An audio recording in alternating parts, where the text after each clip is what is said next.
Et on continue d'aller plus loin dans l'entretien du jour. Notre invité ce soir, Jean-Louis Debré, bonsoir. Bonsoir. Merci d'avoir accepté notre invitation. Ancien président du Conseil constitutionnel et ancien président de l'Assemblée nationale. On vient de le voir dans le sujet. Nicolas Sarkozy et François Hollande ont convoqué le Congrès. Ça avait un sens fort. Est-ce qu'aujourd'hui, ça avait du sens? Est-ce que ça avait un sens fort, ce Congrès? D'abord, le Congrès a toujours existé. C'est la dernière réforme constitutionnelle qui a permis au président de la République de le convoquer. Oui, ça avait un sens, justement de redonner un sens à la politique du gouvernement.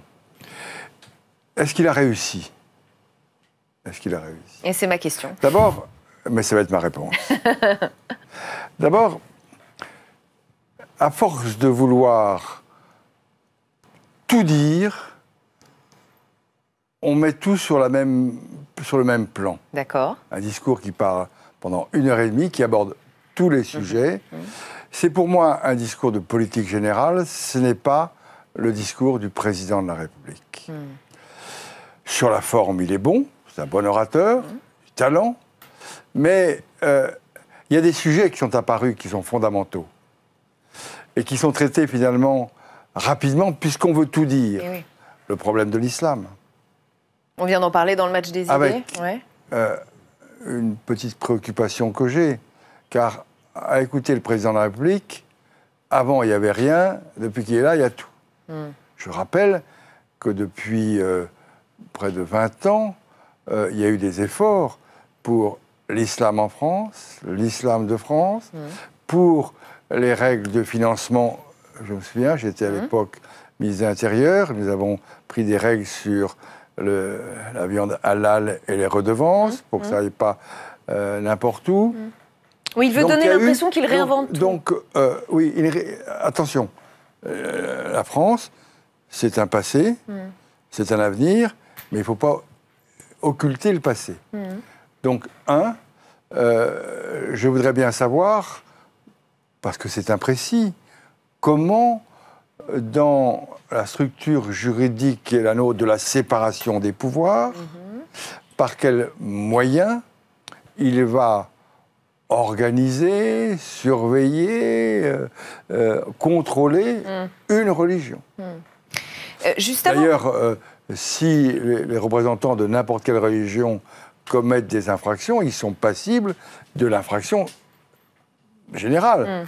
Donc voilà, oui, attention, on a essayé avant, ça n'a pas forcément réussi, mais enrichissez-vous de ce qui s'était fait. Oui. Ne croyez pas que vous trouvez la vérité d'un coup. Ça, c'est une première préoccupation. Deuxième préoccupation, arrêtons les coups d'annonce.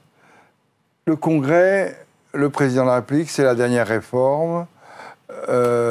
Le Congrès, il le convoque pour rappeler les droits, les devoirs de la France, pour appeler au Rassemblement national face à un événement, pour donner, pourquoi pas, le sens de sa politique.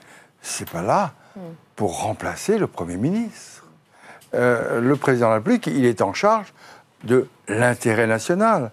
Donc il brouille le message, il brouille les rôles. Il dit, laissons au Premier ministre défendre la politique dont les grandes lignes aura été tracées par le président de la République. Donc, si vous voulez, ça veut dire que vous êtes déçu, Jean-Louis Debré. Juste avant ce discours, vous disiez « N'utilisons pas la politique spectacle pour décevoir les Français ». Vous disiez avoir des interrogations, des doutes. Il n'a pas répondu à tout cela. Madame, je voudrais ne pas avoir de doute. Parce que aujourd'hui, tout le monde, quelle que soit son opinion politique, a intérêt à ce que Macron réussisse. Tout le monde. Donc, pourquoi dites-vous cela? Parce qu'il n'y a plus rien.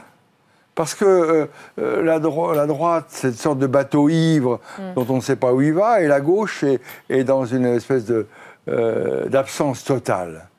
Vous n'avez pas envie d'être déçu. Et les Français ne font plus confiance aujourd'hui à la droite traditionnelle et à la gauche traditionnelle. Vous n'avez pas envie d'être déçu, mais est-ce que vous l'êtes tout de même? Écoutez, moi, il y a les mots et il y a la réalité. Je voudrais maintenant savoir comment va se traduire dans la réalité concrètes, les annonces faites notamment sur l'islam, notamment sur la réforme de l'État.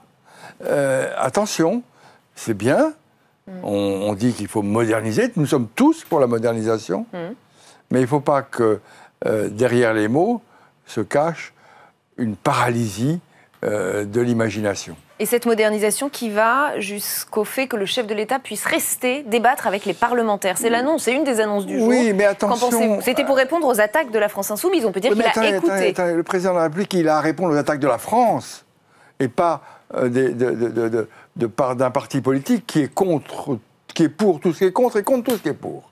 Et qui est dans une posture politique. Le problème de la France Insoumise, c'était de savoir comment est-ce qu'il avait parlé de lui.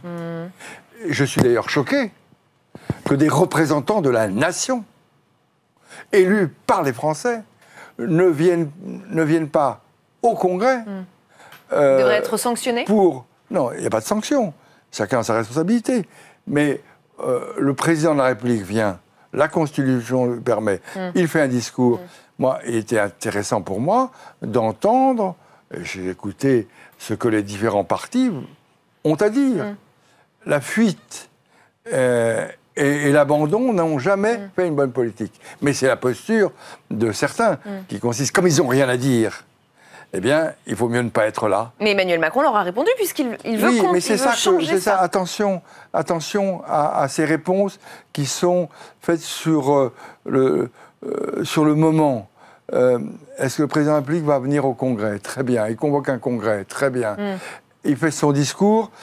Là, on est déjà dans une petite dérive, puisque le discours qu'on a entendu, c'est un discours de politique générale. Or, l'idée du Congrès, c'est la France traverse une épreuve très difficile, rassemblons-nous, soyons tous unis, et voilà le cap que j'assigne à la France. Et le gouvernement mettra en œuvre les mesures concrètes pour arriver dans cette direction. Ne banalisons pas le président de la République qui incarne la nation. Ne banalisons pas cette institution. Et je ne suis pas sûr, mais je n'ai pas de vérité, que le faire venir, alors qu'il n'est pas politiquement responsable devant l'Assemblée nationale, n'aboutisse pas demain à ce que les mêmes qui aujourd'hui ne sont pas venus au Congrès parce qu'ils ne pouvaient pas répondre, diront demain, mais à quoi sert qu'ils viennent nous répondre si on ne peut pas montrer notre désapprobation et si on ne peut pas voter une motion de censure. Et là, alors on sort et on retombe dans des errements qui sont très funestes pour la République. Vous avez soutenu Emmanuel Macron. Est-ce que vous avez des regrets aujourd'hui ? Non, je n'ai pas de regrets, car il n'y avait pas d'autre solution. La droite, encore une fois, et la gauche doivent se renouveler. Elles ne se sont pas renouvelées. Nous sommes tout, c'est sa force d'ailleurs. Il a tout cassé, tout a explosé. Probablement à cause de la droite et de la gauche. Et donc, on a intérêt à ce qu'ils réussissent. Il faut qu'ils réussissent. Ce qui est important, c'est pas pour le parti politique, c'est pour la France. Il faut que la France se modernise, évolue. Mais attention à ces exercices d'autosatisfaction. Avant moi, il n'y avait rien. Après moi, il y aura le déluge. C'est un peu ce que j'ai entendu. Et le message est très clair.